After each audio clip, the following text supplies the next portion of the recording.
एक छोटे से गांव में, जहां खेतों की हरियाली और पक्षियों की चहचहाहट चारों ओर जीवन का संगीत रचती थी, वहां एक युवा लड़की, आर्या, अपने परिवार के साथ रहती थी। आर्या की उम्र मात्र 17 साल थी, लेकिन उसके सपने बहुत ऊंचे थे। वह पढ़ लिखकर अपने गांव की पहली डॉक्टर बनना चाहती थी। आर्या के पिता, मोहनलाल, एक किसान थे। उनकी मेहनत से ही घर चलता था। लेकिन बीते कुछ सालों से मौसम की अनियमितता और फसलों की खराबी ने उनके जीवन को कठिन बना दिया था। मोहनलाल को अब चिंता सताने लगी थी कि वह अपनी बेटी की शिक्षा का खर्च कैसे उठा पाएंगे।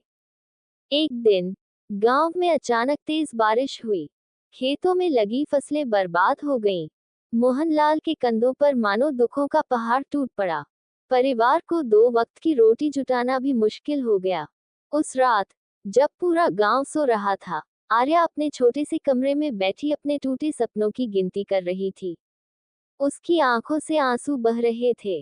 क्या मेरे सपने कभी पूरे होंगे? उसने आसमान की ओर देखा। उसकी माँ, सावित्री, जो पास ही खड़ी थी, उसके पास आए और कहा, बेटी, जब तक हमारी सांसें चल रही हैं, उम्मीद कभी नहीं छोड़नी चाहिए। भगवान हर मुश्किल के बाद राहत का रास्ता जरूर दिखाते हैं। अगले दिन, आर्या ने तय किया कि वह अपने सपनों को किसी भी हाल में नहीं छोड़ेगी। उसने गांव के बच्चों को पढ़ाना शुरू किया। वह सुबह खेतों में अपने पिता के साथ काम करती और शाम को बच्चों को पढ़ाती।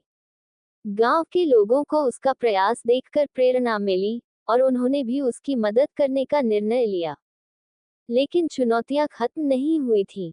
आर्या के पास मेडिकल कॉलेज की फीस भरने के पैसे नहीं थे। एक दिन, उसे पता चला कि सरकार की ओर से छात्रवृत्ति दी जा रही है। उसने छात्रवृत्ति के लिए आवेदन किया और जी जान लगाकर परीक्षा की तैयारी की। परीक्षा के दिन, आर्या सुबह सुबह उठकर मंदिर गई। उसने भगवान से प्रार्थना की और अपनी माँ के हाथों से आशीर्वाद लिया। परीक्षा अच्छी हुई, लेकिन परिणाम आने तक उसके दिल में हलचल बनी रही।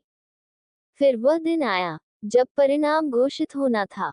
आर्या ने कंप्यूटर पर अपना रिजल्ट देखा और उसकी आंखें खुशी से भर गईं। उसने छात्रवृत्ति हासिल कर ली थी। उसकी मेहनत रंग लाई। मेडिकल कॉलेज में दाखिला लेने के बाद, आर्या ने कड़ी मेहनत जारी रखी। हर रात वह अपनी माँ की कही बात याद करती, आशा की किरण हमें अंधकार में भी रास्ता दिखाती है। 5 साल की पढ़ाई के बाद, वह डॉक्टर बनकर गांव लौटी। गांव के लोग आर्या को देखकर गर्व महसूस करते थे। उसने अपने पिता के लिए एक नया घर बनवाया और अपने गांव के बच्चों को मुफ्त शिक्षा देने की योजना शुरू की। इस कहानी से हमें ये सीख मिलती है कि जीवन में कितनी भी कठिनाइयां क्यों न आए, हमें कभी भी उम्मीद का दामन नहीं छोड़ना चाहिए। मेहनत और लगन से हर मुश्किल का समाधान निकाला जा सकता है। आशा, सच में, एक ऐसी किरण है जो अंधेरे से प्रकाश की ओर ले जाती है।